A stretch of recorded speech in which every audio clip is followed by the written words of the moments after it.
Good evening, welcome to World News. I am Wisdom Onizi. First, the headline. Nigerian government tracks terrorist social media accounts. Israel names Netanyahu Ali as U.S. ambassador.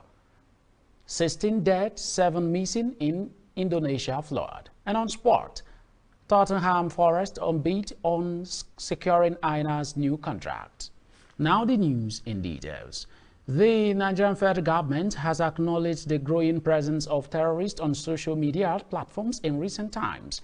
This was just as the government threw down the gauntlet to terrorist groups operating the country, daring them to engage security forces in direct combat. Terrorists have increasingly turned to social media platforms, particularly to flaunt their activities. In several videos, they have been seen brandishing weapons and displaying large sums of cash.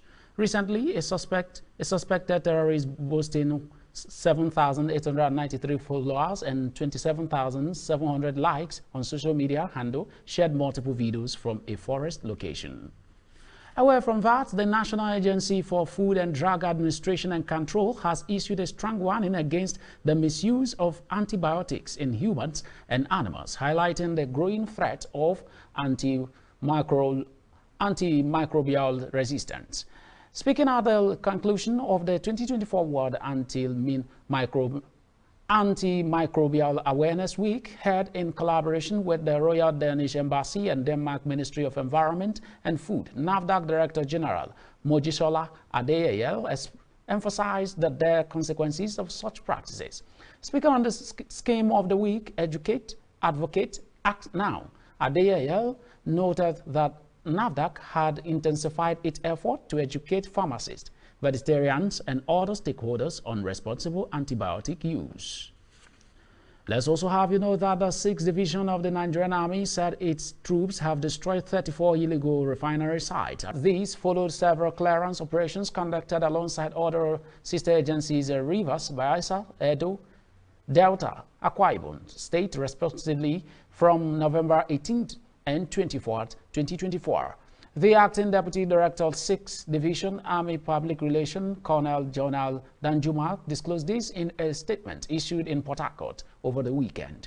Giving account of the operations in Rivers State, Danuma said the Bonguma Greeks in Asari Tori local government over 8 illegal refinery sites were deactivated with dugout pits containing over 25,000 liters of stolen products handled. When we return, news from other parts of Africa. Please stay with us.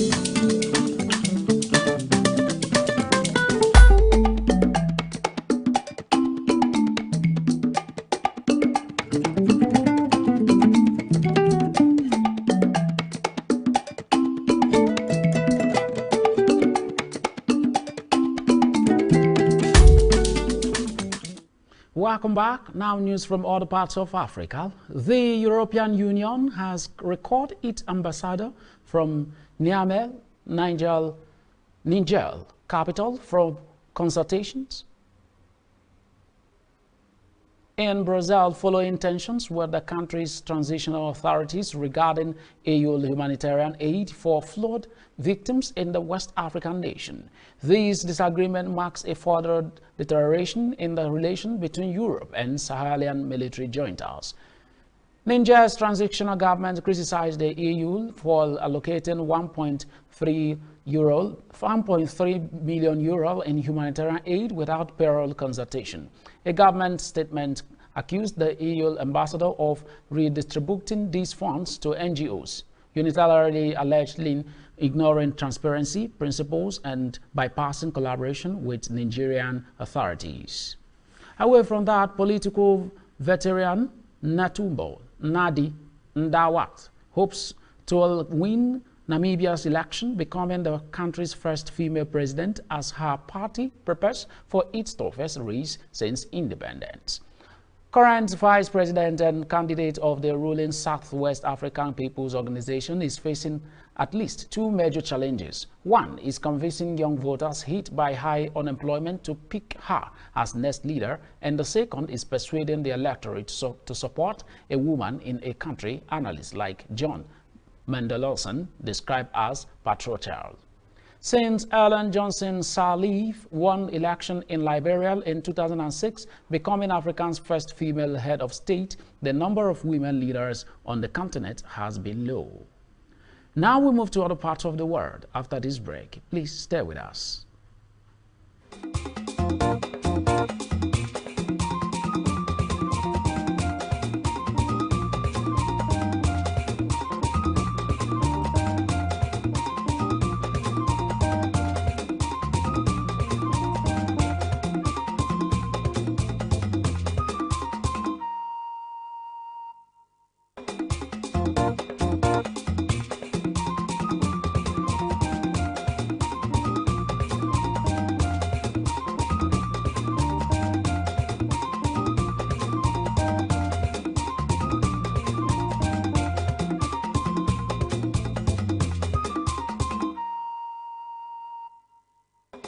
Welcome back. Now news from other parts of the world. Left-wing politician Yamadou Orsi was elected president of Uruguay, official results showed yesterday, in a rebuke by voters of 5 years of conservative rule. Uruguayans went to the poll for the second round of the voting in what became a tight race between Orsi of the Frontal Apoyo Alliance and Alvaro Delgado of the National Party, a member of outgoing President Luis Lacaille's center-right Republican coalition. Delgado meanwhile conceded defeat, saying he was sending a big congratulation and a greeting to Yamadou Orsi. Let's also have you know that the Israeli government said over the weekend it had approved the nomination of Yair Lapid, an ally of Prime Minister Benjamin Netanyahu, as the country's ambassador to the United States. The announcement comes after U.S. President-elect Donald Trump named hardline conservative Mike Huckabee as his choice for U.S. ambassador to Israel under his incoming administration. The government has unanimously approved the appointment of Yair Lapid as ambassador to the United States, the foreign ministry said in a statement. A former advisor to Netanyahu, Lapid, 65 years, is originally from the United States and currently lives in a settlement in the occupied West Bank. Floods, flash floods, and a landslide swept 4 districts of Indonesia, Sumatra Island over the weekend, killing at least 16 people, the National Disaster Agency said. In total, 16 people died and 7 more people are missing. Spokesman of the National Disaster Mitigation Agency, Abdul Muhari, said in a statement today. Up next is business. Please stay with us. This is Hillstv. Quality broadcasting is what we'll bring to you. Now we be this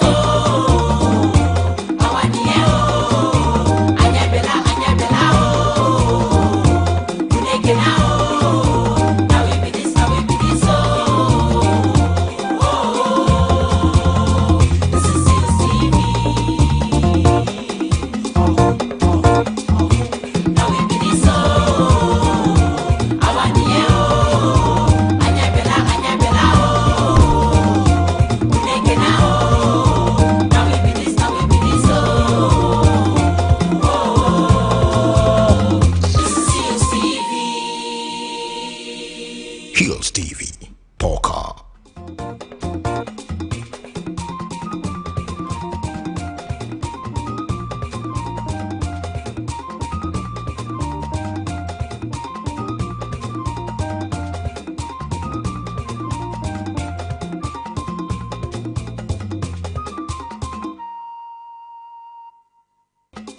Welcome back. Now to business news. Nigeria's Dangote refinery has reduced the premium motor spirit petrol price for marketers to 970 naira per litre. The spokesperson of Dangote Group, Anthony Chengina, disclosed this in a statement yesterday.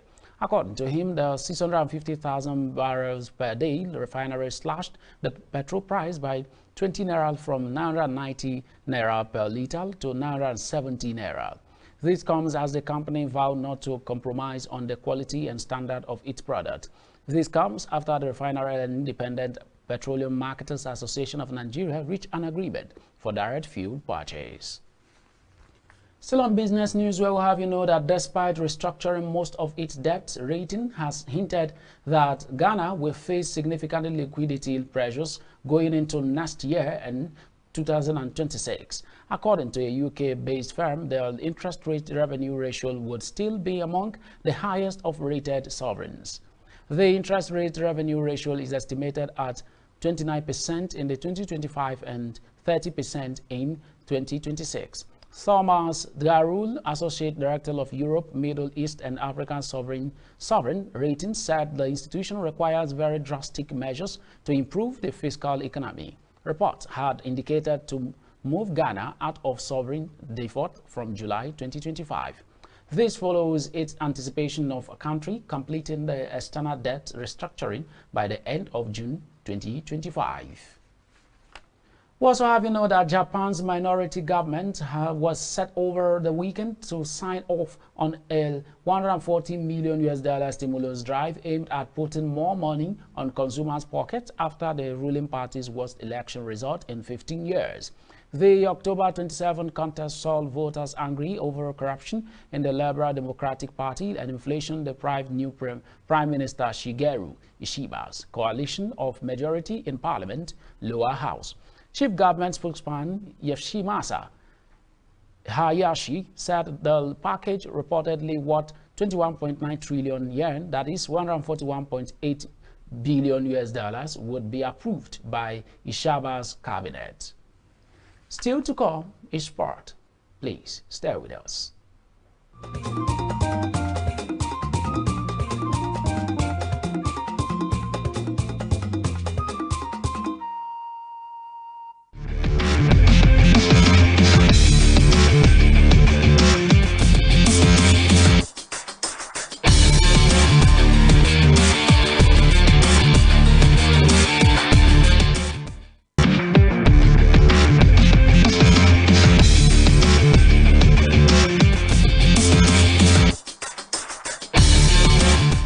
Welcome back. Now to sport news. Nottingham Forest remain optimistic Ola Aina will sign a brand new contract. Aina's current contract will expire at the end of the season, which would have meant him leaving as a free agent. According to Athletic, the Nigerian international is now nearing a new deal and a bomber pay rise with Forest. The 28-year-old joined the Tricky Trees on a free transfer last summer. The Premier League club triggered the one-year option in his contract before the start of the current season.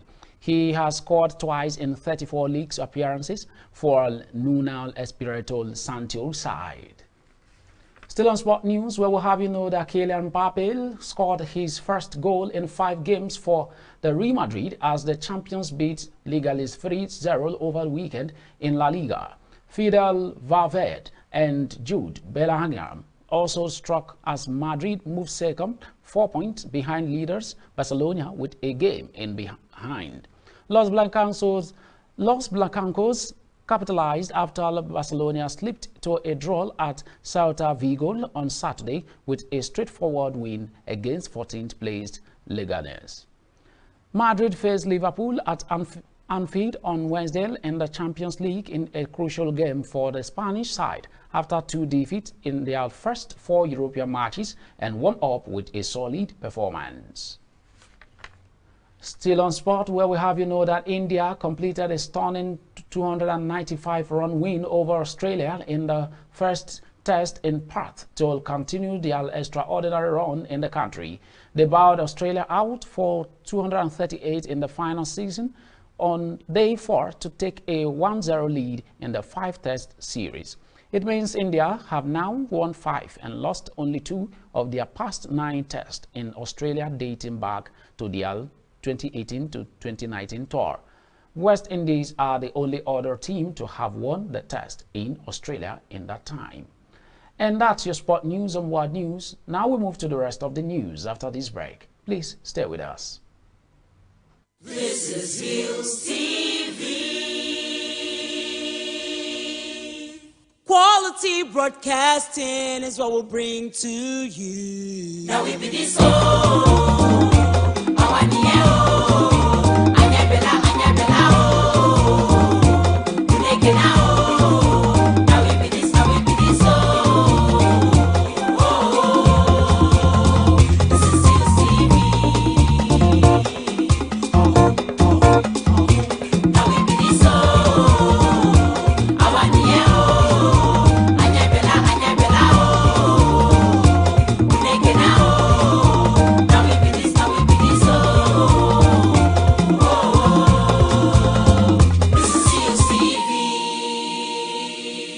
Hillstv, Polka.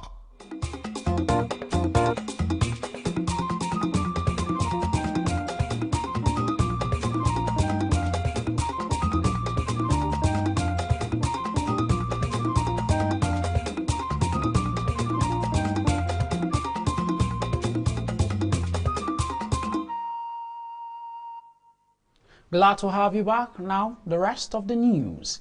8 migrants, 6 of them minors, died Monday after a boat sank in the Aegean Sea, the Greek Coast Guard said. The Coast Guard said nearly 40 people have been rescued and a search for the survivors was ongoing amid strong winds. The incident occurred north of the island of Samos, a route frequently chosen by people's smugglers. Greece has seen a 25% increase this year in the number of people fleeing war and poverty, with a 30% increase alone to Rhodes and the southeast regions, according to the Migration Ministry. Several similar accidents have occurred in past weeks, the last in early November when 4 people died near the island of Rhodes. In late October, 2 people died near the island of Samos. 4 more, including 2 infants, were lost near the island of Kos a few days earlier. And that's World News. But before we go, here are the headlines once again. We brought to you that Nigerian government tracks terrorist social media account. We informed you that Israel names Netanyahu Ali as U.S. ambassador. And we also brought to you that 16 died, 7 missing in Indonesia flood. And on sport, we informed you that Nottingham Forest upbeat on securing Aina's new contract. Remember to visit us on Facebook at Hillstv Abuja, Instagram at Hillstv Abuja, and subscribe to our YouTube channel at Hillstv. I am Wisdom Onizi. Thanks for watching.